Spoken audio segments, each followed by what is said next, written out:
is one of the most exciting leagues around the globe.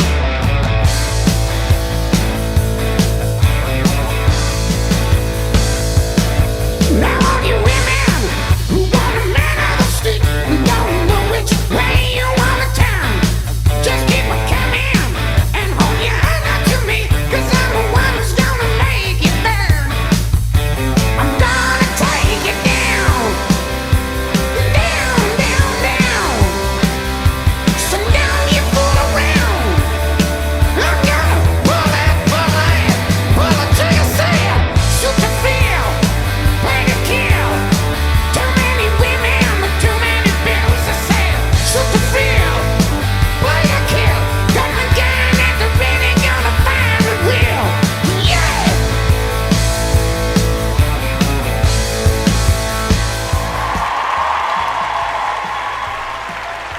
Muy buenas a todos y a todas, o como se suele decir por aquí, hallo, willkommen al debate de Mi Bundesliga, este espacio semanal desde la web de mibundesliga.com, donde analizamos un poco la actualidad de la Bundesliga, de cómo le va a los equipos alemanes en Europa, porque sí, esta vez y esta semana ha vuelto la competición europea, ha vuelto la Champions con el Bayern y con el Dortmund, y se están jugando los playoffs de la Europa League con nuestros queridos Unión Berlín y Bayer Leverkusen, que una de cal para unos y otra de arena para otros. Como podéis comprobar, este programa está siendo un poco más extraño de lo normal, porque no tenemos a nuestro querido José Ignacio Arauz, que viene siendo el conductor habitual, y en cambio me tenéis a mí, a Blas Díaz, @BlasqueDíaz en Twitter, que por si alguien me quiere buscar, pero quien nunca falla, y la verdad hoy tengo muchas ganas de ver qué opina desde Bayer Leverkusen. Es aún habitual, a Tomás Ince, @TyLeverkusen. ¿Qué tal, Tommy? Bueno, hola Blas, hoy no hay doble agradecimiento, hoy es hola Blas nomás. Y si hubiéramos tratado de buscar a alguien que se hubiese querido perder este programa, obviamente quien está hablando, quien está en este micrófono, sea yo. Porque la verdad, bueno, otra decepcionante performance del Bayer Leverkusen en Europa, perdiendo a los Leverkusen para mantener la habitualidad. Pero bueno, por suerte para nosotros no es el único equipo alemán al cual lo tenemos visto en esta semana. Entre buenas y malas, pero creo que dentro de todo el panorama favorable vino desde la Champions, y eso es buena noticia no solamente para el ranking UEFA, sino también para dos de los grandes equipos que tiene la Bundesliga, obviamente. Sí, realmente quien debería estar aquí contento debería ser José, por el buen partido que hizo el Dortmund contra el Chelsea, y a ti te ha tocado un poco la otra cara de la moneda de la jornada europea, pero vamos a empezar un poco por orden cronológico, porque el primer partido fue en Champions y fue, yo creo que el duelo que todo el mundo se esperaba ver en los octavos, el que más expectación estaba generando, que era el Paris Saint-Germain-Bayern de Múnich. Ida en París, parecía que iba a ser un partido complicado, realmente fue complicado, pero creo que, al menos desde mi punto de vista, al Paris Saint-Germain se le notó que echaba muchísimo en falta a Mbappé, y aunque entró en el segundo tiempo y a partir de ahí cambiaron un poco las tornas, pareció que Nagelsmann acertó con el planteamiento, plantó una línea de tres centrales con De Ligt, Upamecano y Pavard, Cancelo como carrilero derecho y en el otro Coman. Y en el primer tiempo sí que se notó que el Bayern tenía el control de la posesión, pero quizá le faltaba una marchita más para marcar, mientras que el Paris Saint-Germain a mí me sorprendió lo muy replegado que estuvo durante todo el primer tiempo.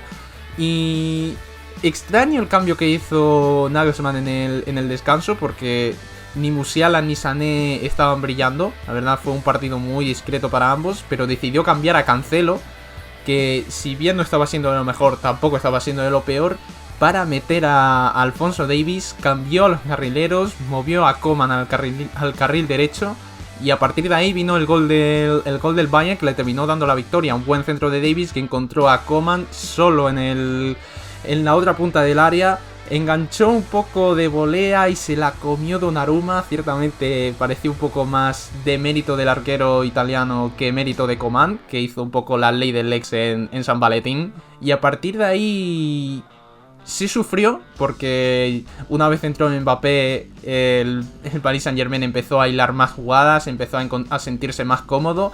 Apareció Sommer, que tuvo que salvar alguna que otra al estilo de Neuer, la verdad, fue una gran actuación del arquero recién fichado del Gladbach.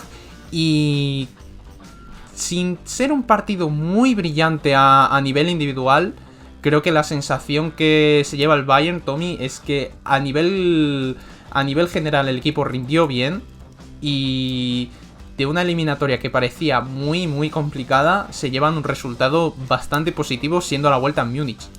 Sí, totalmente. La verdad es que no hay mucho más de qué se puede pedir al Bayern.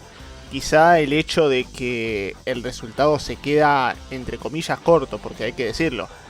La victoria termina siendo dentro de lo que daba el partido, y obviamente, como habías dicho, en París, que no deja de ser poca cosa. Creo que esperábamos más del PSG por la cantidad de jugadores que tiene, sobre todo en ataque. No hemos visto mucho de Neymar, no hemos visto mucho de Messi. Pues allí Kimmich y Goretzka lo han tenido muy férreos, tanto al argentino como al brasileño. Buen partido de Upamecano. Creo que así como le pegamos a Upamecano por los partidos feos que hace, bueno, hay que darle la derecha porque ha jugado un muy buen partido. Como también el PSG lo ha hecho Ramos. Ojo, Ramos con los fotógrafos, por favor, que se va a enojar el gremio. Pero Ramos, así como los tuvo a los fotógrafos, también los ha tenido a los jugadores de ataque del Bayern, porque le ha faltado esa última pincelada a los jugadores del equipo de Nagelsmann como para llevarse una victoria muchísimo más amplia. Choupo-Moting contó con algunas oportunidades, Müller también contó con algunas oportunidades, Coman fue el autor del gol también. Creo que Davis, vos Blas mencionabas el tema de Cancelo, creo que con Davis el Bayern logró conectarse mejor en esos centros cuando los envíos no eran tan precisos, no eran tan puntuales al área de Donnarumma, como así también lo hemos visto a Sommer. Y Sommer, que le ha tocado, como dice la frase, bailar con la más fea. Porque una vez que Mbappé entró en el terreno del juego, cambió toda la dinámica del partido. Porque cuando Mbappé entra, al minuto 56, habíamos visto una hora de partido, digamos, de un Bayern que estuvo muy tranquilo. Muy tranquilo. Está bien que el primer tiempo fue bastante discreto, bastante normal, un poco hasta diría para quedarse dormido, pero que el Bayern también mantenía al margen a un PSG que uno esperaba un poco más de ellos, y no hemos visto nada de nada dentro del equipo de Christophe Galtier, que, como es muy habitual en esta clase de equipos, lleno de figuras pero poco de ideas. Y bueno, y el Bayern se terminó llevándose un resultado bastante bueno. Es cierto que falta el partido de vuelta, pero jugarlo en casa es otra cosa. Y también hay que decir que el Bayern tampoco tuvo un gran partido. No fue un partido que lo ha pasado por arriba a este PSG. Pero el 1-0 sirve, es una ventaja al fin y al cabo. Coman otra vez como aquella final de la Champions de 2020, vuelve a marcarle al Paris Saint-Germain. Y si esa es la diferencia, yo creo que más de uno del Bayern Múnich puede estar contento con este resultado. Hay que ver qué pasa en la vuelta si vuelve Mbappé. Hay que ver si se puede volver a mantener firmes por allí a Neymar y a Messi en caso de que juegue el francés. Pero el 1-0 no es menos. Y quiero ver qué es lo que hace Nagelsmann con la baja de Pavard, porque no jugará el próximo partido por justamente su expulsión. Sí, realmente no voy a decir que fue demasiado fácil contener a Messi y a Neymar durante el primer tiempo, pero sí que son un perfil de jugador que obviamente no están hechos para jugar en una doble punta. Y además, a la altura a la que estaba defendiendo el Paris Saint-Germain, no tenía ningún tipo de sentido, porque cada vez que recuperaban tenía muchísimo campo por delante. No sé si es que esperaban alguna individualidad o cualquier historia, porque además los jugadores en banda, Carlos Soler, que yo al menos lo que le he podido ver con España, yo creo que para jugar en banda tampoco estaba. Y se la jugó Galtier con un tal Zaire Emery, que vienen hablando muy bien de él, de la cantera del PSG. 16 añitos tenía, pero tampoco es que estuviera muy hecho para dar el golpe que necesitaba el Paris Saint-Germain sobre la mesa, porque al final Mbappé cambió el partido, pero aparte de por el mero tema del talento individual, fue porque cambió a Messi y a Neymar de responsabilidad y un poco también de posición.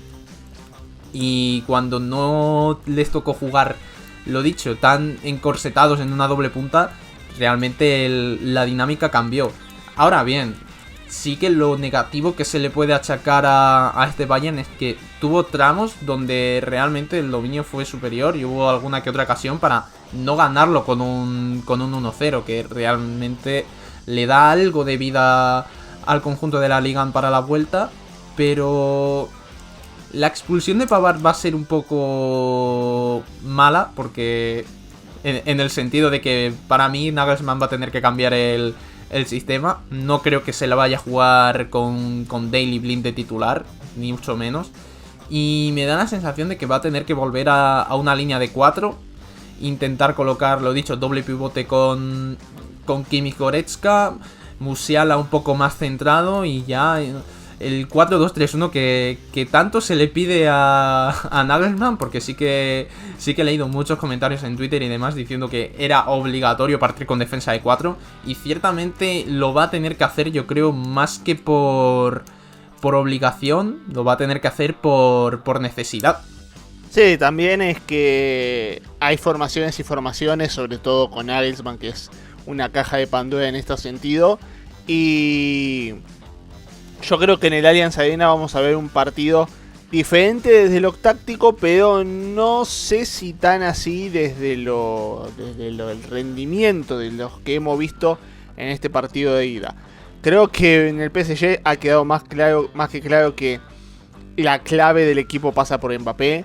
Es cierto que las posiciones ahí, bien lo decías Blas, el tema de Neymar y Messi no son tan de punta, pero creo que un Messi más retrasado y un Mbappé un poco más adelantado haciéndolas la de un poco más de punta, más de ataque, más de presión, puede darle algún que otro sobresalto a este Bayern. Y bueno, un Bayern que también hay que ver cómo llega al partido dentro de un par de semanas. Hay que esperar hasta el 8 de marzo, una amplia distancia entre un partido y otro. Pero bueno, yo creo que el Bayern puede recuperar jugadores, puede ni más ni menos ponerse a tono para lo que va a ser este partido de vuelta.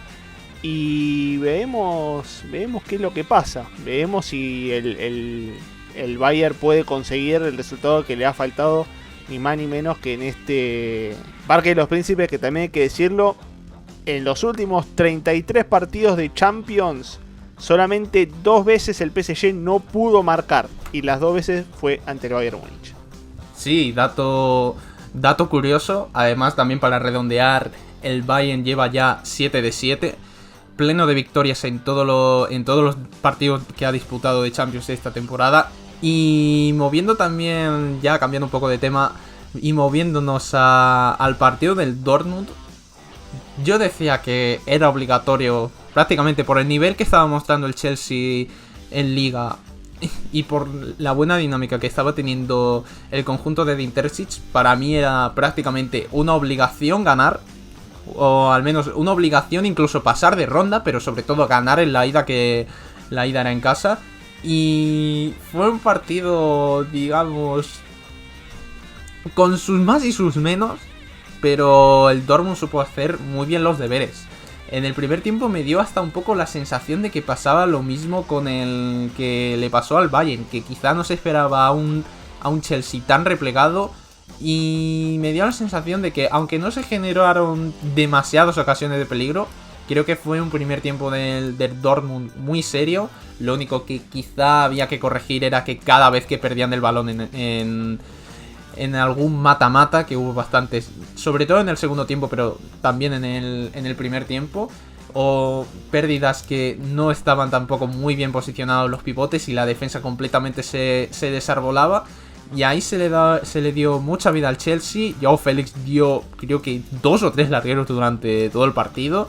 Y al final, en el segundo tiempo, cambió un poco la dinámica. El Dortmund se tuvo que arrinconar bastante más. Y cuando parecía que era el Chelsea quien tenía todo para ponerse por delante, ¿quién nos iba a decir? Al que ya le hemos dado muchísimos palos durante la primera mitad de temporada, Karim Adeyemi, que iba literalmente a arrancar el solo desde su área, o desde su mitad de campo, zafarse de Enzo Fernández, campeón del mundo con Argentina en Qatar hace apenas 2 meses. Como si no fuera la cosa con él, plantarse ante Kepa, regatear al arquero y marcar. En una jugada donde lo tenía el Chelsea todo para marcar, le dio la vuelta el Dortmund a la situación, se puso la ventaja y a partir de ahí todo fue unos minutos de aguantar como fuera. Simplemente aguantar como fuera. El Chelsea siguió apretando. Kobel tuvo que sacar más de una mano, pero más de una mano que realmente yo viendo el partido pensaba que esa mano que sacó, sobre todo la última del final, que creo que fue a un disparo de Enzo Fernández precisamente, esa mano me parecería a mí que Burki a lo mejor la podía parar, pero Weidenfeller no. Y si la paraba Burki es porque ya se habría comido 3 de otras jugadas que hubiera tenido el Chelsea. Pero aún con todo, el Dortmund aguantó. El tifo que sacó también la hinchada estuvo a la altura. Yo creo que todo el mundo estuvo a la altura. Y aunque sí, si en alguna otra circunstancia el Chelsea podría haber marcado más, creo que el resultado que saca el Dortmund y sobre todo la sensación que se lleva de esta ida es muy positiva, porque creo que aunque tenían la obligación de ganar, tal y como se le puso el partido en el segundo tiempo y la forma en la que aguantó, es de aplaudir al conjunto de Edin Terzic. Y si ya, por último, antes de darte paso, Tommy, si ya se ha hablado muy bien de Adeyemi hoy, hay que hablar también de quien se ha llamado también un burro sobre el césped, Don Emre Can, que hay que reconocerle que cuando él se inspira o cuando tiene la cabeza en su sitio, realmente puede ser un jugador muy útil para el Dortmund, y en el partido contra el Chelsea lo demostró sin duda. Sí, a ver, es un partido en el cual hay que analizar, creo yo, desde los bancos, porque ha sido un partido muy de Graham Potter y muy de Edin Terzic.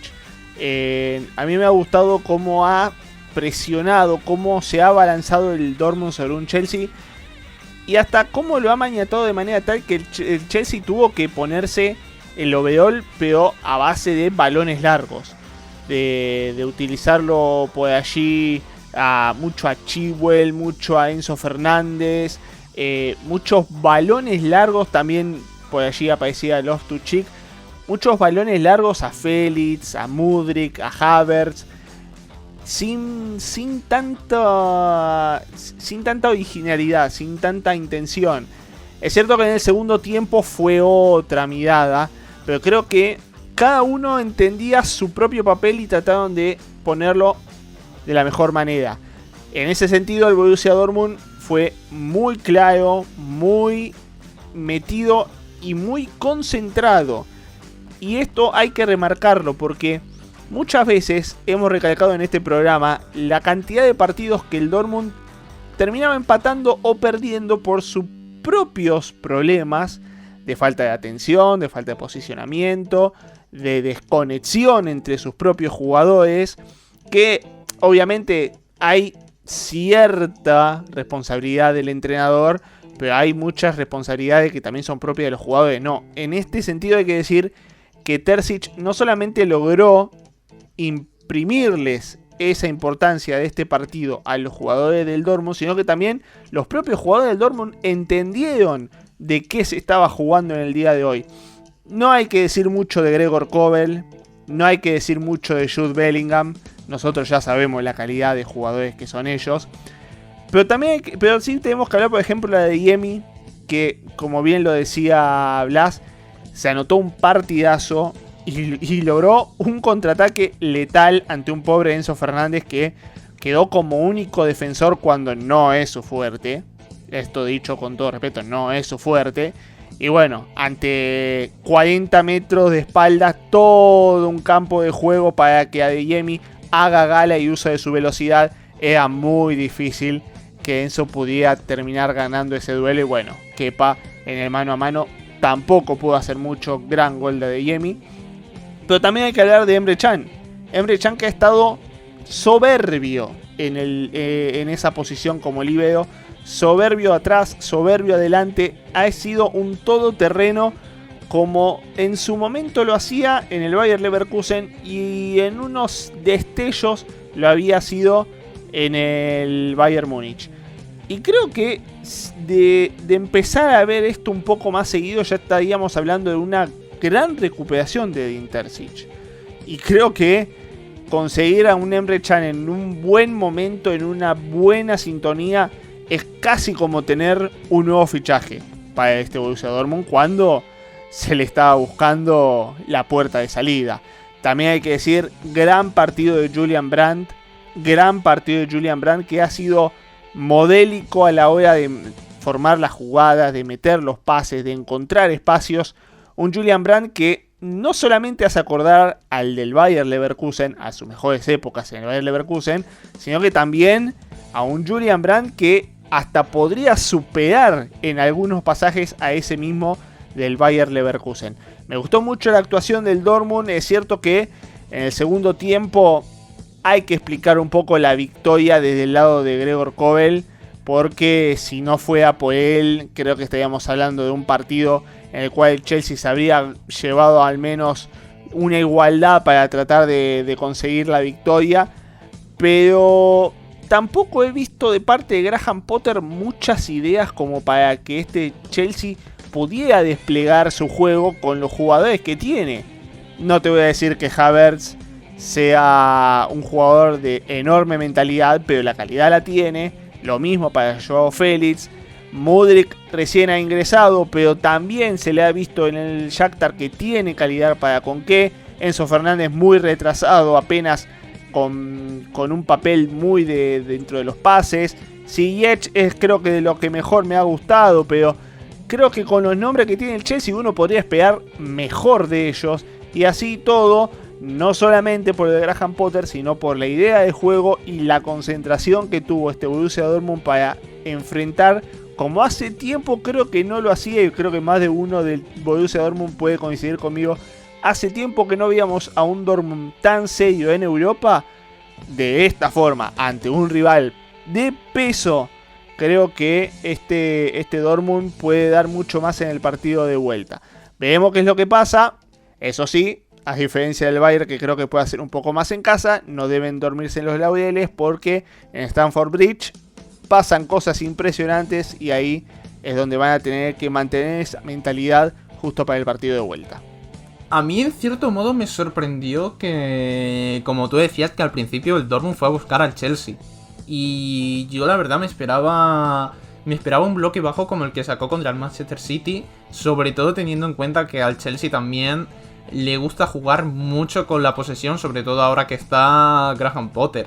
Quizá vio Terzic que era un equipo que aún no está hecho, porque yo creo que todo el mundo puede coincidir que este Chelsea aún está muy lejos del funcionamiento, al menos como equipo, que debería tener si se suma toda la calidad de sus jugadores. Entonces yo creo que ahí quizá intentó aprovechar ese nerviosismo que podría tener la plantilla.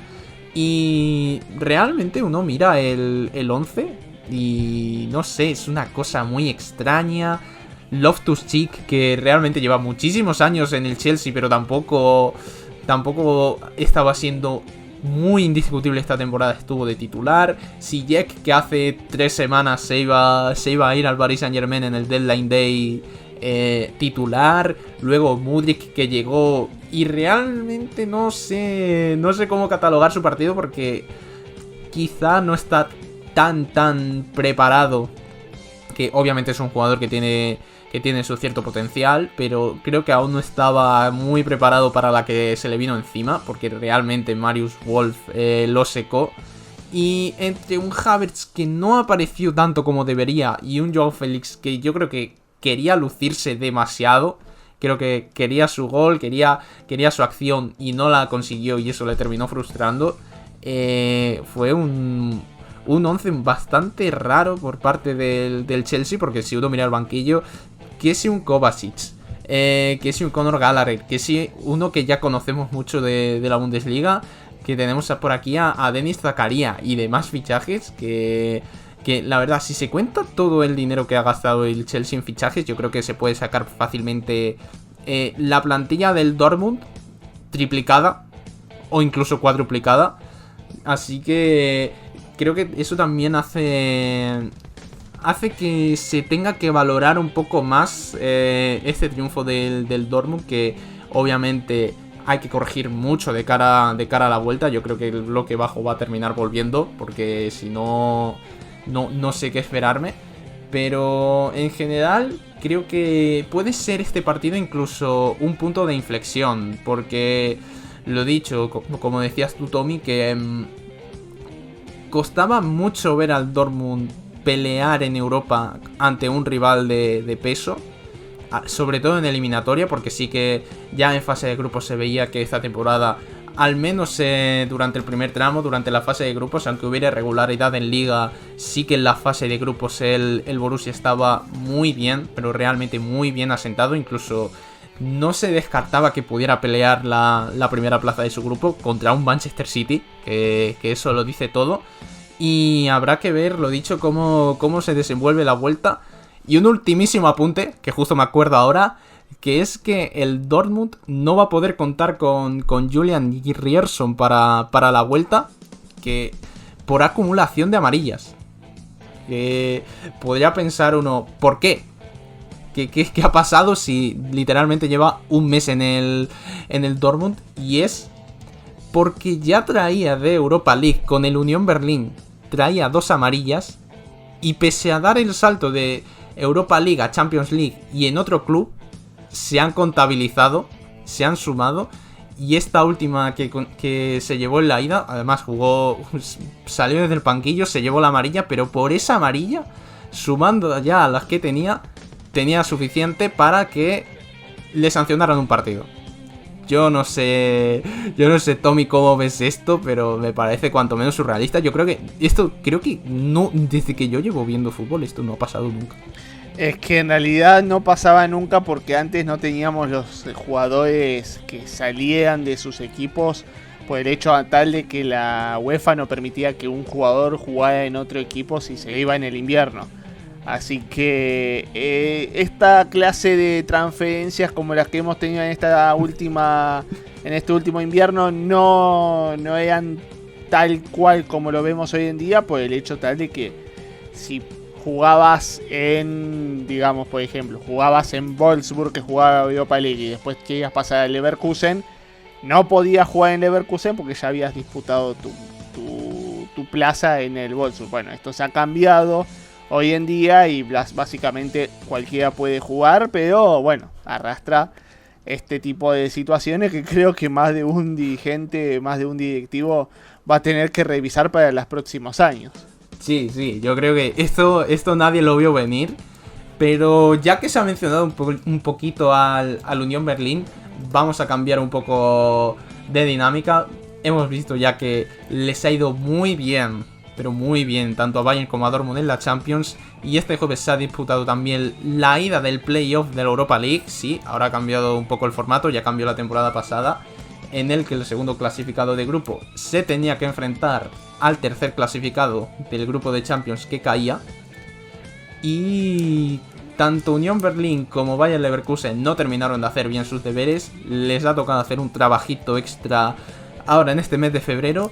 Y arrancando por el Unión, tenían un partido ciertamente interesante. Yo creo que uno de los cruces más interesantes que había en esta ronda de playoff, que mira si los había muchos. Por ejemplo, este del Barcelona contra el Manchester United. pero un Ajax Unión Berlín, sobre todo por el choque de estilos, porque realmente el Ajax es un equipo que siempre aboga por la posesión, que siempre saca muchísimo talento joven, y el Unión, quien la haya visto jugar prácticamente es...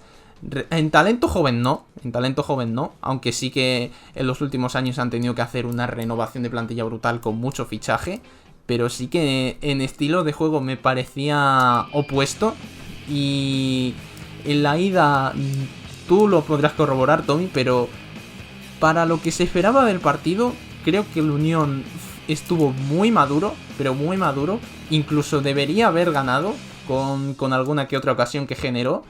Pero un 0-0, además jugando fuera de casa y teniendo en cuenta que la vuelta se juega en el Alte Försterei, que no es desde luego un estadio fácil de visitar para cualquier equipo, creo que el balance no es para echar cohetes, pero desde luego no se puede quejar nadie. No, la verdad que no. Además, si vemos un poco las estadísticas del partido, tenemos que hablar que el Ajax tuvo 67% de posesión, 33% tuvo el Unión Berlín, pero el Ajax no tuvo un solo remate a puerta, un solo tiro al arco. Entonces, estamos hablando de Ajax y estamos hablando de Unión Berlín. Yo creo que hemos hablado mucho del tema de la humildad del Unión Berlín, algo que hasta sus propios aficionados están haciendo notar con esta actualidad de su equipo. Y estamos hablando de un Ajax que viene, si bien no viene de un buen momento en la Champions, tiene un equipo bastante interesante como para hacer más de lo que le hemos visto. Y así todo, el Unión Berlín sigue manteniendo su trabajo muy firme, el trabajo que obviamente vemos en la Bundesliga, con disciplina, sin dejar espacio para el rival. Es cierto que a este equipo le faltó gol, algo que en algunos tramos de la Bundesliga se nota demasiado cuando a este equipo le falta el gol. Y lamentablemente cuando lo consigue por medio del noruego Thorsby, es anulado por una mano que acomodando la pelota antes de marcar el gol. Pero de todas maneras hay que decir que tuvo muy buen trabajo el equipo de Urs Fischer a lo suyo, a lo que tiene que hacer. Me gustaron mucho las incorporaciones de este Unión Berlín, que hay que recordarlas. Llevó a Juranovic de una Croacia que había terminado muy firme el Mundial, y de una Isa Laduni que también en Túnez había dejado muy arriba a la selección africana, había dejado muy arriba su rendimiento en la selección africana. Y así todo ha mantenido un muy buen nivel, ha hecho un muy buen partido y le ha faltado justamente el gol.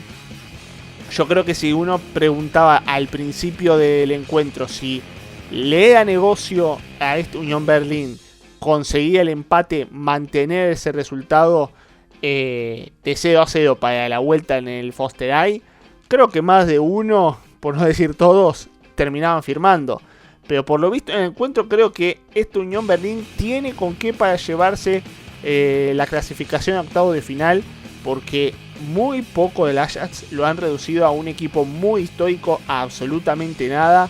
Han contado con un par de ocasiones, de hecho el arquero argentino Jerónimo Rulli tuvo que salvar varias oportunidades, y creo que aquí es cuando vemos a un equipo con la idea fija, sin necesidad de tener que cambiar a cada rato de partido, sino de saber cuáles son cada uno de los jugadores, su papel, su planteo, su idea, lo que tiene que hacer, sumado a un entrenador que, es cierto, hace algún que otro cambio, pero también sabe lo que puede ofrecer su equipo y sabe en qué posiciones quizá hacer algún que otro cambio, ni más ni menos.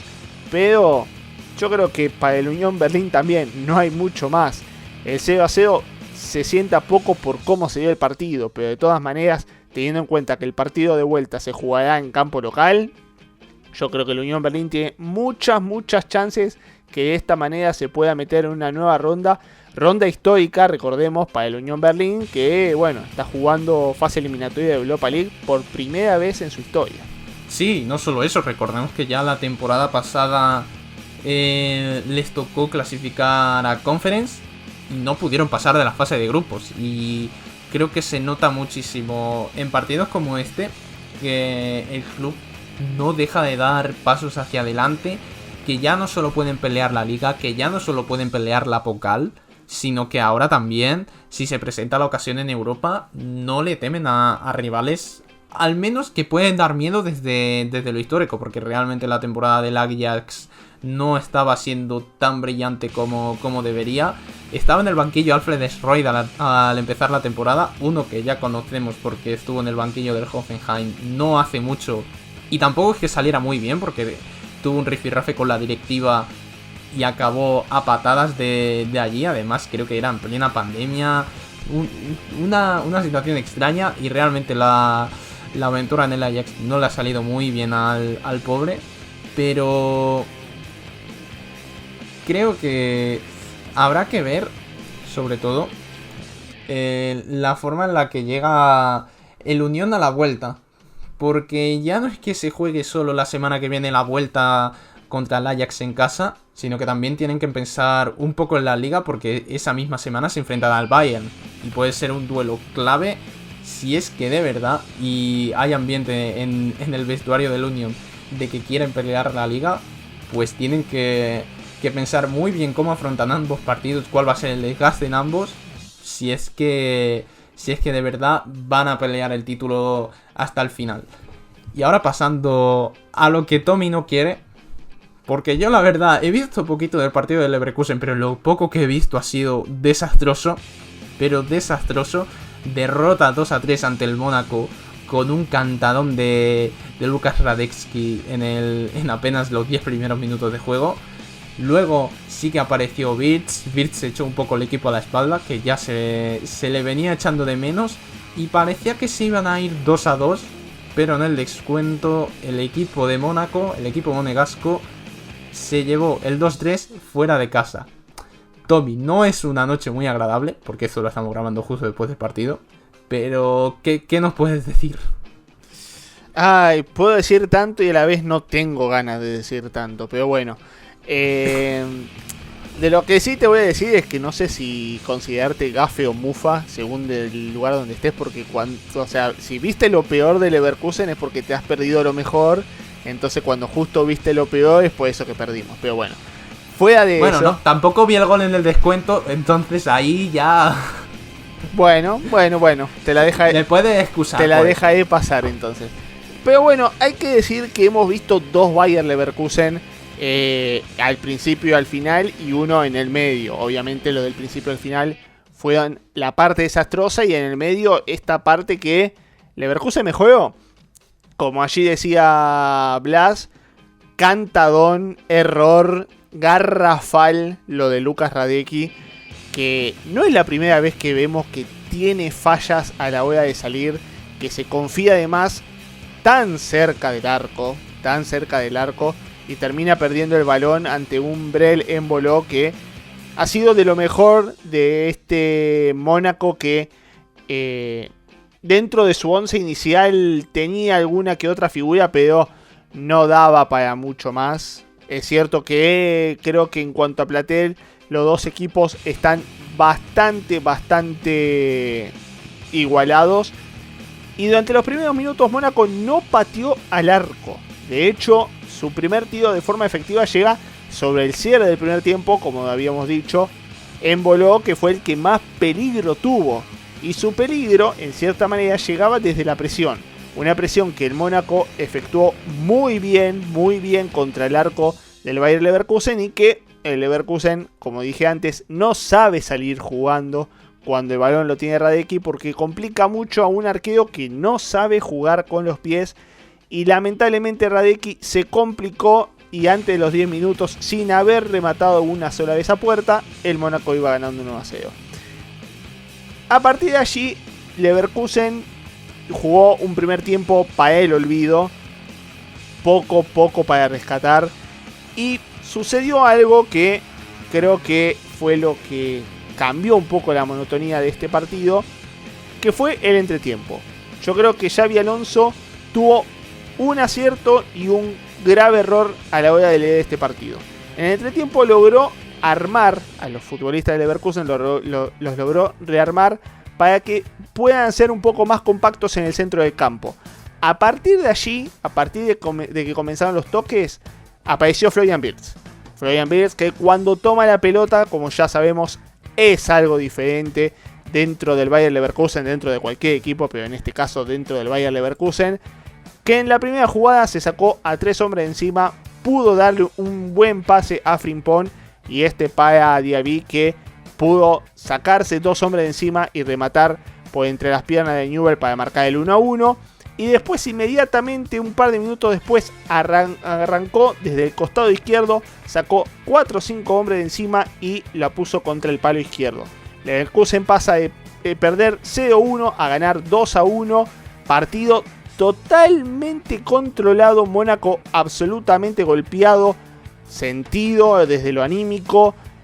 Y aquí es cuando se da vuelta la tortilla. Porque Leverkusen estaba dominando con el 2-1 y tranquilamente podría haber hasta encontrado un gol más. Pero a partir de los cambios que realiza el Mónaco, decide jugar un poco más lo defensivo. Y cuando parecía que no pasaba nada, Mónaco marca un golazo con el pie de Diatá, con un balón fenomenal que lo termina contra el palo de hecho de Radecki, que ahí no podemos decir absolutamente nada, de la misma manera que en el 3-2 de Diatá. Y en cuanto logra empatar el partido, Mónaco se va definitivamente contra el arco de Leverkusen. Y un equipo que apenas había tenido un solo remate a portería. En el segundo marca el segundo gol y después se va definitivamente contra su arco rival y termina consiguiendo una victoria en el minuto 92 de 96. Y Leverkusen, que tenía todo para ganarlo, o tenía todo para al menos llevarse un buen resultado al Principado, termina perdiendo absolutamente de la nada por errores propios, errores puntuales, falta de lectura de juego y un equipo que, hay que decirlo, como hemos dicho, del Bayern, del Dortmund, del Unión Berlín, falto de concentración, falto de ideas, falta de presión. Todo lo que hemos hablado a lo largo de este programa, de lo bien que lo ha hecho el Bayern, de lo bien que lo ha hecho el Dortmund, de lo bien que lo ha hecho el Unión Berlín, es lo que le ha faltado el Bayer Leverkusen. Desatenciones defensivas, complicaciones propias ante lo que pueda hacer el rival. Un rival que tampoco fue la mejor, porque no voy a decir que Leverkusen jugó un gran partido, pero el Mónaco tampoco. En cierta manera, el primer tiempo fue feo, horrible, un asco. Pero en el segundo tiempo, en un golpe por golpe, que Leverkusen hasta podría haberse llevado un resultado más amplio, un 3-1 o un 3-2, termina perdiendo por errores puntuales propios. Y otra vez es la defensa, y otra vez es confiar en una defensa que ya sabemos que no va a ningún lado porque falta de variantes. Porque le faltan variantes a este Bayer Leverkusen. Y bueno, y otra vez se vuelven a repetir los mismos resultados, se vuelven a repetir las mismas frases que ya hemos escuchado a lo largo de estas 3 temporadas del debate. Y que si pueden poner en cualquier de otro episodio, no hace falta que yo lo diga porque ya está la repetición allí. Simplemente destacar el partido de Pierre Hincapié, que sigue siendo el mejor defensor del Bayer Leverkusen. Ese mediocampo de Andrés Palacio, que tuvo unos buenos compases del segundo tiempo, pero después perdí ante el avasallamiento del Mónaco. Y Florian Wirtz, que sigue siendo como siempre la gran figura de este Bayer Leverkusen cuando faltan todos. Bueno, aparece Wirtz y hace el cambio. Veremos qué pasa con la vuelta de Patrick Schick. Veremos si sucede algo en la vuelta en el Principado. Como poder se puede. Pero viendo el encuentro de hoy, yo no tengo ningún tipo de duda que este Bayer Leverkusen, así como está, no puede ganar de ninguna manera la Europa League. A ver, dentro de todo lo malo, ha sacado el nombre de Pierre Hincapié. Y te tengo que preguntar por él, porque eso ya más allá del partido. Se anunció hace unos días, creo que fue el domingo o lunes, que renovaba con el Leverkusen hasta 2027 y hubo un cierto revuelo porque había quien decía que tenía cláusula de rescisión, luego apareció Simon Ronfes a decir que no la tenía.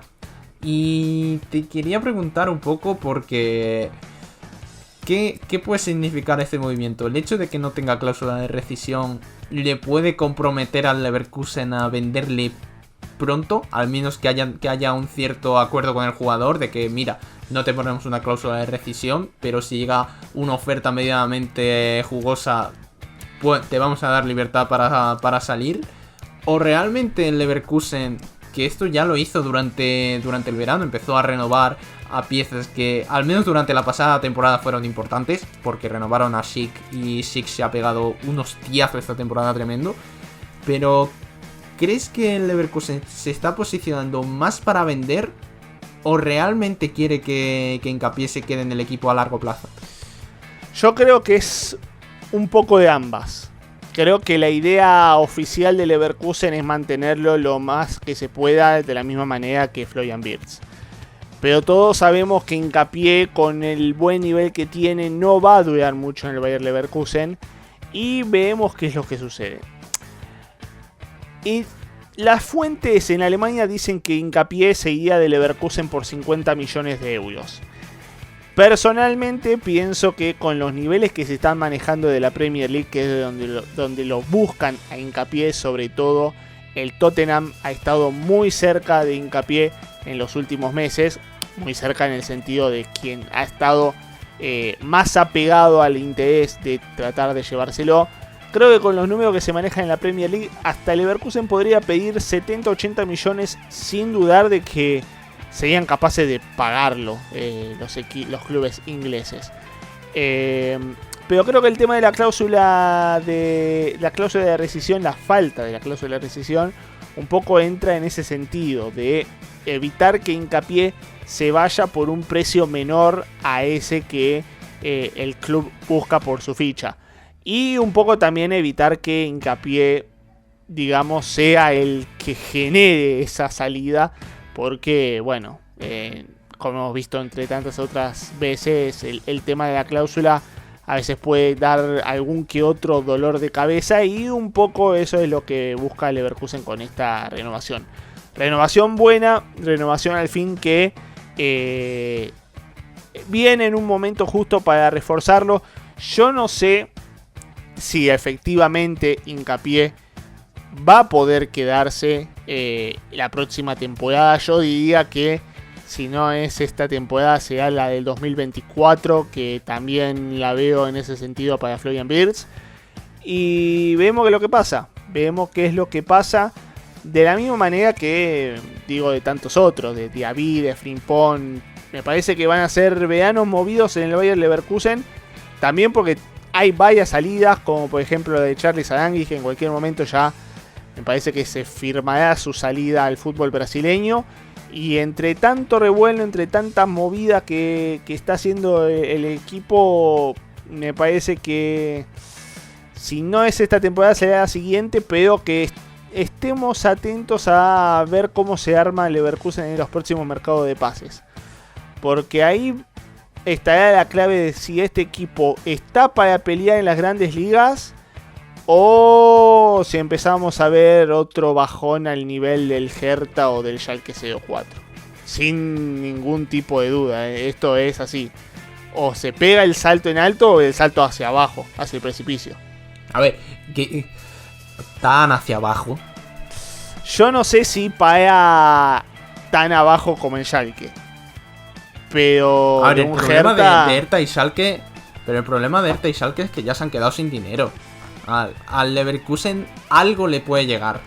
Bueno, algo. Pero a ver, Blas, si estamos hablando que no pudo traer a Borna Sosa después de ofertar 10 millones, no pudo estirarse a 12 o a 15 millones, algo debe haber allí. Porque no estamos hablando de que ofertó 10 millones y el Stuttgart le pedía 20 o 25. Estamos hablando de 15 millones. Creo que Leverkusen tiene pasta para poder costearse esos 15 millones.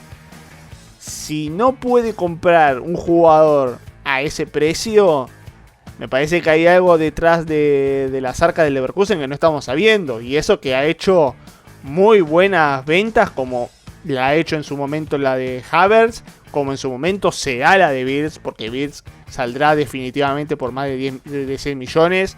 Lo mismo quieren buscar para Diaby. Entonces, la pasta el Leverkusen la tiene, y tiene para conseguir mejores jugadores. El tema es que si tenemos una directiva conformista que quiere gastar lo menos posible y que no decide estirarse un poquito más porque prefiere buscar a un jugador promesa de otro lado en vez de alguien que ya hemos visto todas las semanas en la Bundesliga, que rinde, que juega bien, que sabe la idea, que tiene la idea muy bien impuesta de su posición, como Borna Sosa. Y bueno, yo diría que no sé si es más un tema de plata, si no es un tema más de una directiva que busca muchos jugadores outsiders en vez de ver el propio mercado, que uno ya sabe lo que tiene y cómo rinde. Pues muy interesante, la verdad. Habrá que vigilar un poco cómo se mueve el Leverkusen, porque lo de Sosa fue muy raro.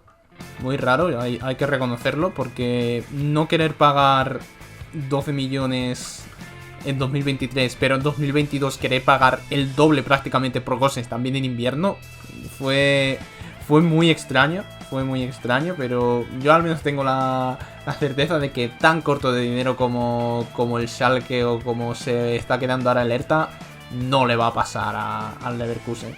Pero bueno, cerrando ya este capítulo, porque ya nos hemos explayado mucho con la jornada europea, recordar un poquito los partidos de Bundesliga que tenemos de esta semana, porque hay que ser sinceros, no hay muchísimo duelo directo, pero sí que hay mucho de arriba que se enfrenta con mucho de abajo. Y repasando un poco, el viernes juega el Augsburg contra el Hoffenheim, el sábado hay un Bochum-Freiburg, Stuttgart-Colonia, y dos partidos que sí que pueden tener algo más de dificultad para los de arriba, que son un Borussia Mönchengladbach-Bayern de Múnich y un Wolfsburg-Leipzig. Y ya en el segundo turno del sábado tenemos un Eintracht Frankfurt-Werder Bremen. Pero pasando al domingo, que ahí juegan nuestros queridos amigos de la Europa League y también el Dortmund, tenemos un Unión Berlín-Schalke 0-4. Al Schalke ya, aunque se ganó un puntito contra el Wolfsburg la semana pasada, ya le hace falta ganar como el comer. Y el Unión Berlín tiene que seguir manteniéndose un poco en la pelea por el título. Más de lo mismo para el Hertha, que juega fuera en casa del Dortmund.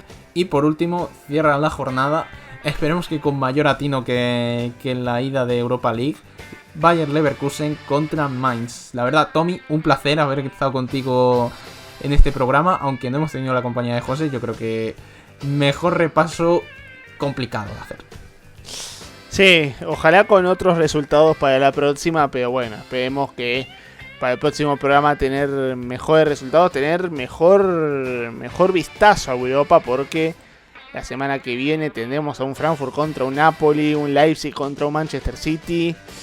Partidos para nada fáciles. Veremos cómo rinde la Bundesliga para estas semanas que se nos vienen. Pero bueno, como siempre, la actualidad la tendremos aquí en Mi Bundesliga y con todos ustedes del otro lado, esperando para que nos dejen sus comentarios en todas nuestras redes, en todas nuestras plataformas.